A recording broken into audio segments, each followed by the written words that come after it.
Hello friends, last લેક્ચરમાં આપણે ન્યૂટનની ગતિનો પ્રથમ નિયમ વિશે જોયું હતું. આજે આપણે ન્યૂટનની ગતિનો બીજો નિયમ જોઈશું. બીજો નિયમ જોઈએ તે પહેલાં એક ભૌતિક રાશિ વિશે ચર્ચા કરી લઈએ, જે ભૌતિક રાશિનું નામ છે રેખીય વેગમાન.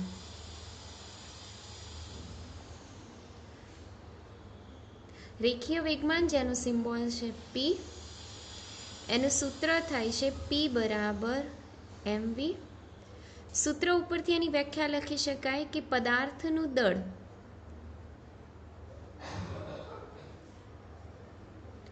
અને પદાર્થના વેગ એટલે કે દળ અને વેગના ગુણાકારને રેખીય વેગમાન કહે છે. એટલે કે પદાર્થનું દળ અને પદાર્થના વેગના ગુણાકારને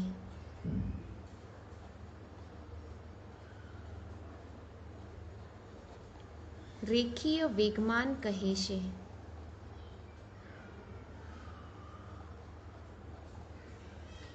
બરાબર. દળનો એટલે કે P નો એકમ જોઈએ તો રેખીય વેગમાનનો એકમ, m નો એકમ કિલોગ્રામ, વેગનો એકમ મીટર પ્રતિ સેકન્ડ. P નું પારિમાણિક સૂત્ર જોઈએ તો kg એટલે આપણે લખીએ છીએ m1, m એટલે લખીએ છીએ l1 અને s એટલે ભાગ્યા t1. t1 ઉપર આવે એટલે -1, એટલે કે રેખીય વેગમાનનું પારિમાણિક સૂત્ર થાય છે m1 l1 t -1. તો આ વાત કરી મેં રેખીય વેગમાન. હવે આપણે લઈએ ન્યૂટનની ગતિનો બીજો નિયમ. બરાબર. ન્યૂટનની ગતિનો બીજો નિયમ શું છે? તો કોઈ પણ પદાર્થ પર લાગતું બળ એટલે કે F એ તે પદાર્થના રેખીય વેગમાનના ફેરફારના સમય દરના સમપ્રમાણમાં હોય છે. ફરીથી ન્યૂટનની ગતિનો બીજો નિયમ શું કહે છે કે પદાર્થ પર લાગતું પરિણામી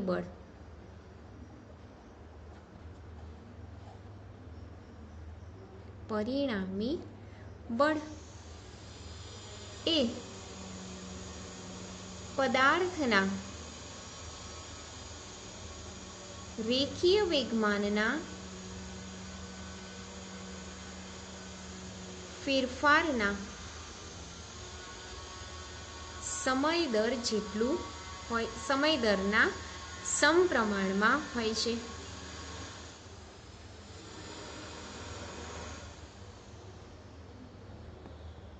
બરાબર. આ છે ન્યૂટનની ગતિનો બીજો નિયમ. હવે આપણે જોઈએ તો આ જે ચલે છે એને દૂર કરીએ તો આપણે અહીંયા એક અચળાંક મૂકવો પડે. એ અચળાંકને કહીશું કે અને ડેલ્ટા પી અપોન ડેલ્ટા ટી. બરાબર. ત્યારબાદ કે સપ્રમાણતાનો અચળાંક, જેનું મૂલ્ય આપણે નીચે પ્રમાણે શોધી શકીએ છીએ. તો જુઓ, અત્યારે P ની વાત કરી. P બરાબર શું લખાય? mv. તો અહીંયા લખું છું ડેલ્ટા mv ભાગ્યા ડેલ્ટા ટી. એમને બહાર કાઢી દઈએ તો F બરાબર શું થશે? કે m delta v upon delta T. ઉપરોક્ત સમીકરણનું લિમિટ લઈ લઈએ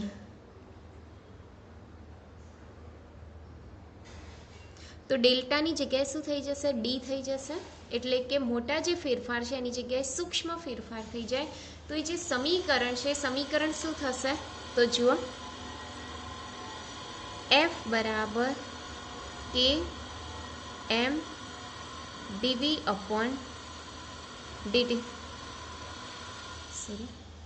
આ જે ડીવી અપોન ડીટી છે એને કહેવાય છે એ, જેને આપણે કહીશું પ્રવેગ. બરાબર. તો આપણે ડીવી બાય ડીટીની જગ્યાએ એ મૂકી દઈશું તો F બરાબર શું મળશે? કે એમ એ. આ પોતે સદિશ રાશિ છે એટલે એ પછી બતાવીશું. જુઓ, આના સમીકરણ નંબર 1 કહી દઈએ. હવે એક ન્યૂટનની વ્યાખ્યા અનુસાર એમ કહેવાય કે 1 કિલોગ્રામ દળનો પદાર્થ પર 1 મીટર પ્રતિ સેકન્ડ સ્ક્વેર જેટલો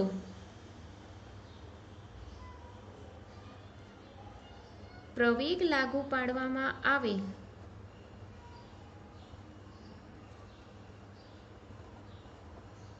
તો પદાર્થ પર લાગતું બળ 1 ન્યૂટન છે તેમ કહેવાય।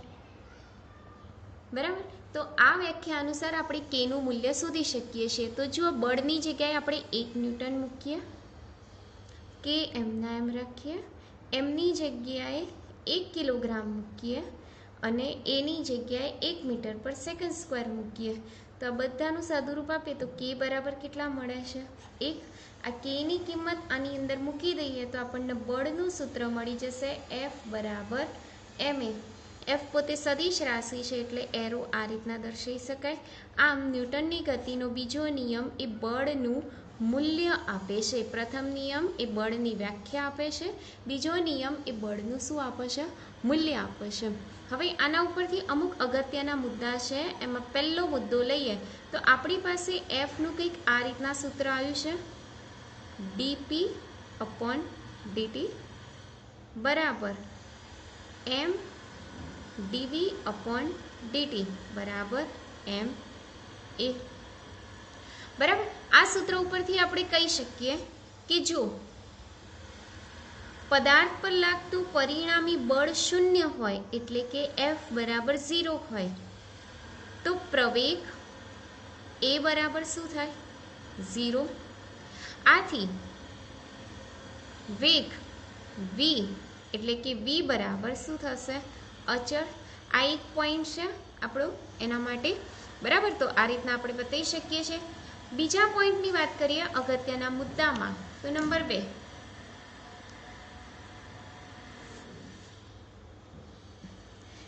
કે બળ એ સદિશ રાશિ છે એટલે એના સૂત્રને આપણે આવી રીતના લખી શકીએ, dp/dt બરાબર m dv/dt બરાબર ma। જો સદિશ હોય તો આ બધાની ઉપર આ રીતના એરો બતાવી શકીએ। હવે આના ઘટકો બતાવીએ તો એનો x ઘટક, તો x ઘટક કેવી રીતના બતાવાય? તો fx બરાબર dpx/dt બરાબર max। એવી રીતના y ઘટક દર્શાવીએ તો fy બરાબર શું લખાય?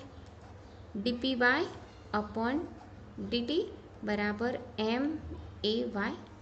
એવી રીતના z ઘટક બતાવીએ તો fz બરાબર dpz/dt બરાબર maz। આ રીતના એના આપણે 3 ઘટકો દર્શાવી શકીએ છીએ, x, y અને z। નંબર 3ની વાત કરીએ તો આ જે સમીકરણ છે એ સમીકરણ દ્રઢ પદાર્થ અથવા તો કણોના તંત્ર પર આધારિત છે। શેના ઉપર આધારિત છે? કણોના તંત્ર પર આધારિત છે। એ દ્રઢ પદાર્થ અથવા કણોના તંત્ર પર કોઈના ઉપર પણ આ સમીકરણ આપણે લાગુ પાડી શકીએ છીએ। નંબર 4 કે અહીં જે મળતું પ્રવેગ છે એ તાક્ષણિક છે। તાક્ષણિક છે એટલે જે તે ક્ષણ પૂરતું જ પ્રવેગ આપે છે, એ અગાઉના પ્રવેગનું કોઈ સ્મૃતિ ધરાવતું નથી, એટલે કે અગાઉ શું થયું એની સાથે એનો કોઈ મતલબ નથી। એ તાક્ષણિક પ્રવેગ જ આપે છે, એટલે જે તે ક્ષણનો જ પ્રવેગ એને આપે છે। તો આ રીતના આપણે ન્યૂટનની ગતિનો બીજો નિયમ સરળતાથી વ્યાખ્યાયિત કરી શકીએ છીએ। ત્યારબાદનો ટોપિક જોઈએ તો ન્યૂટનની ગતિનો ત્રીજો નિયમ।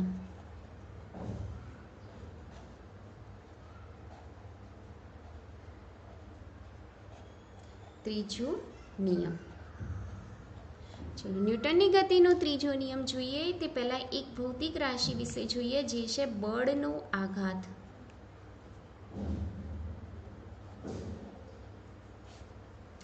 બળનો આઘાત એટલે શું? કે કોઈ પણ પદાર્થ પર લાગતું બળ એટલે કે F અને તે બળ જેટલા સમયગાળા માટે લાગ્યું હોય તે સમયગાળો એટલે કે ડેલ્ટા ટી ના ગુણાકારને બળનો આઘાત કહે છે. ફરીથી બળનો આઘાત એટલે શું કે પદાર્થ પર લાગતું બળ અને તે બળ જેટલા સમયગાળા પૂરતું લાગ્યું હોય એ સમયગાળાના ગુણાકારને બળનો આઘાત કહે છે. બળના આઘાતને બીજા શબ્દોમાં રેખીય વેગમાનમાં થતો ફેરફાર કહે છે. ફેરફાર અર્થાત એમ કહી શકાય કે એફ ડેલ્ટા ટી બરાબર ડેલ્ટા પી. તો આના ઉપરથી લખી શકાય એફ બરાબર ડેલ્ટા પી ભાગ્યા ડેલ્ટા ટી, જે કંઈ જ નહીં પણ ન્યૂટનની ગતિનો કયો નિયમ છે? બીજો નિયમ. બરાબર. તો આ રીતના આપણે બળના આઘાતને વ્યાખ્યાયિત કરી શકીએ છીએ. બળના આઘાતનો એકમ જોઈએ તો બળના આઘાતનો એકમ ન્યૂટન ઇન્ટુ સેકન્ડ છે. શું છે? Newton into second. અને એનું પારિમાણિક સૂત્ર સેમ રેખીય વેગમાનનું જે પારિમાણિક સૂત્ર થાય એ જ થાય કયું? m1 l1 t - 1. તો આ આપણે વાત કરી બળનો આઘાત. હવે આપણે આગળનો ટોપિક એટલે કે ન્યૂટનની ગતિના ત્રીજા નિયમ વિશેની ચર્ચા કરીશું. તો ન્યૂટનની ગતિનો ત્રીજો નિયમ શું છે? કે ધારો કે એક ઉદાહરણ આપી દઉં કે એ બોલ છે અને આ બી બોલ છે. બરાબર.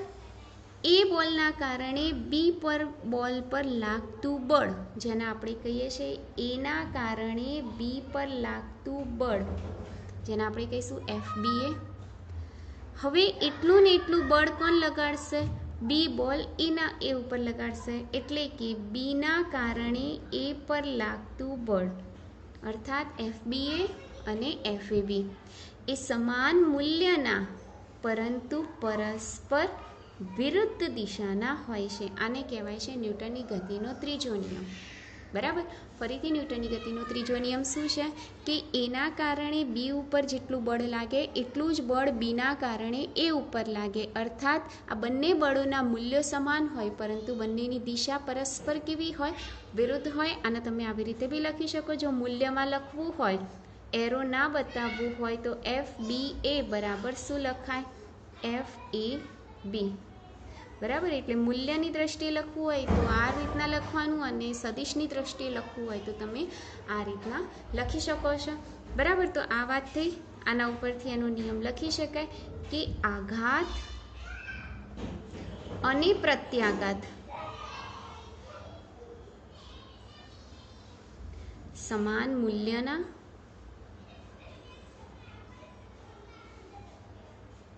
અને પરસ્પર વિરુદ્ધ દિશામાં હોય છે. આ ન્યૂટનની ગતિનો ત્રીજો નિયમ. અથવા તો તમે એમ બી લખી શકો છો કે પ્રત્યેક ક્રિયાબળ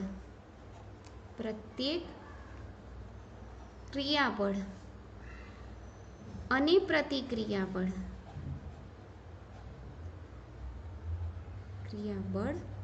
સમાન મૂલ્યના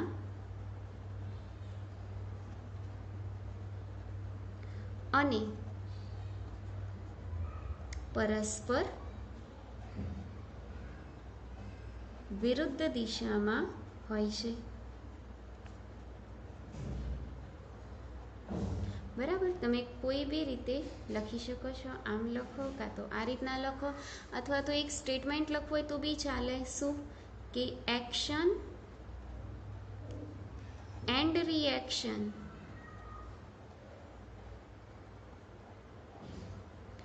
R equal in magnitude and opposite in direction. તો આ વાત કરી મેં ન્યૂટનની ગતિનો ત્રીજો નિયમ. તમે કોઈ પણ નિયમ આ રીતના બતાવી શકો છો અને એક આ ઉદાહરણ દર્શાવી શકો છો, અથવા તો ઉદાહરણમાં તમે પેલું બી આપી શકો કે રોકેટ જેટલા ફોર્સથી ઉપર જાય છે એટલા જ ફોર્સથી જે બળતણનો ધુમાડો હોય છે નીચેની તરફ આવે છે, એટલે કે બંને સમાન મૂલ્યના હોય છે પરંતુ બંનેની દિશા પરસ્પર કેવી હોય છે, વિરુદ્ધ. તો આ થયું આપણે ન્યૂટનની ગતિનો ત્રીજો નિયમ. હવે વાત કરીએ આગળનો ટોપિક છે જે છે એ રેખીય વેગમાનના સંરક્ષણનો નિયમ. રેખીય વેગમાનનો સંરક્ષણનો નિયમ જોઈએ તો એના માટે આપણે એક સરસ મજાનું ઉદાહરણ લઈએ, જે લઈએ આપણે રાઇફલ અને બુલેટ.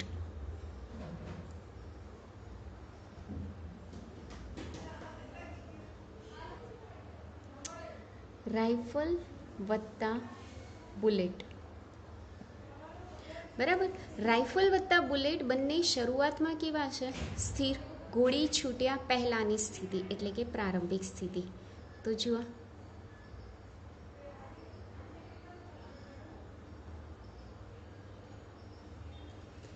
શરૂઆતમાં રાઇફલ અને બુલેટ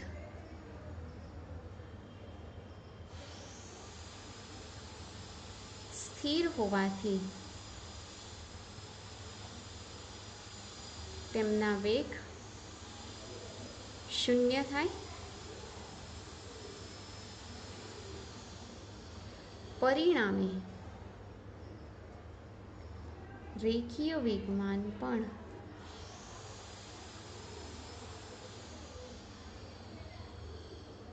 શૂન્ય થાય. અર્થાત બંનેનું પ્રારંભિક જે વેગમાન છે P1 એટલે કે P ઇનિશિયલ બરાબર P1 વત્તા P2 ઇઝ ઇક્વલ ટુ શું થશે? 0. હવે ગોળી છૂટ્યા બાદની પરિસ્થિતિ એટલે કે અંતિમ સ્થિતિ.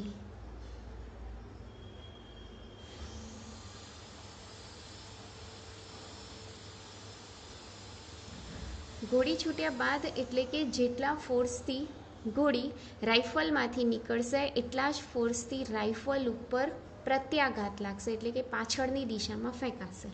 બરાબર, એટલે કે અહીંયા કહી શકીએ કે બુલેટ માટે અથવા તો ગોળી માટે આઘાત F ડેલ્ટા ટી હોય તો રાઇફલ માટે પ્રત્યાઘાત પરસ્પર વિરુદ્ધ દિશામાં એટલે કે -F ડેલ્ટા ટી થાય. આઘાત અને પ્રત્યાઘાત એક પ્રકારના વેગમાન જ છે, એટલે એના આપણે લખી શકીએ અંતિમ વેગમાન બરાબર PF બરાબર P1 ડેશ વત્તા P2 ડેશ. આ આપણા P1 ડેશ અને આપણા P2 ડેશ બંનેનો સરવાળો કરી દઈએ એટલે કે F delta T minus F delta T. તો કેટલા થશે? 0 થશે. આ આપણું પ્રારંભિક વેગમાન સમીકરણ નંબર 1 અને આપણું અંતિમ વેગમાન સમીકરણ નંબર 2. સમીકરણ 1 અને 2 પરથી કહી શકાય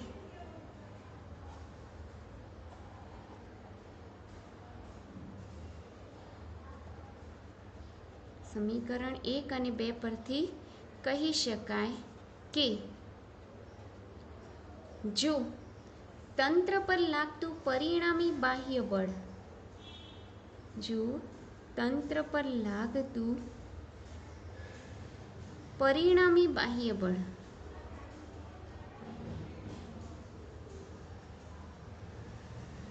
શૂન્ય હોય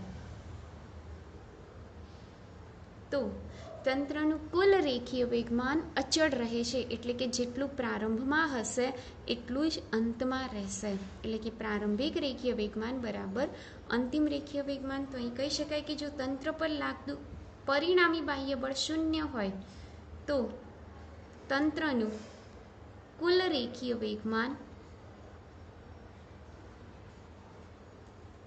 અચળ રહે છે.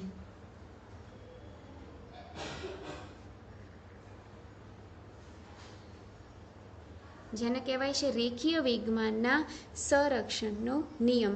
તો જો ક્વેશ્ચન પૂછાય રેખીય વેગમાનના સંરક્ષણનો નિયમ, તો તમે એક આ રાઇફલ અને બુલેટનું ઉદાહરણ આપી દો અને છેલ્લે તમે એનું આ કથન લખી દો. તો આ રીતના તમે રેખીય વેગમાનના સંરક્ષણની નિયમની પૂરેપૂરી માહિતી આટલા ભાગમાં તમે દર્શાવી શકો છો. તો અત્યાર સુધી આપણે કેટલું ચાલ્યું? તો સર્વપ્રથમ આપણે જોયું એરિસ્ટોટલની ભૂલ ભરેલી માન્યતા, જેને સુધારી કોને? ગેલિલિયોએ. ગેલિલિયોએ જેવો જડત્વનો નિયમ આપ્યો તરત જ કોણ આવે છે? સર આઇઝેક ન્યૂટન, જેને પોતાના ગતિના 3 નિયમો આપ્યા, જેમાં ગેલિલિયોનો જડત્વનો નિયમને જ એને શું કીધું? ન્યૂટનની ગતિનો પ્રથમ નિયમ.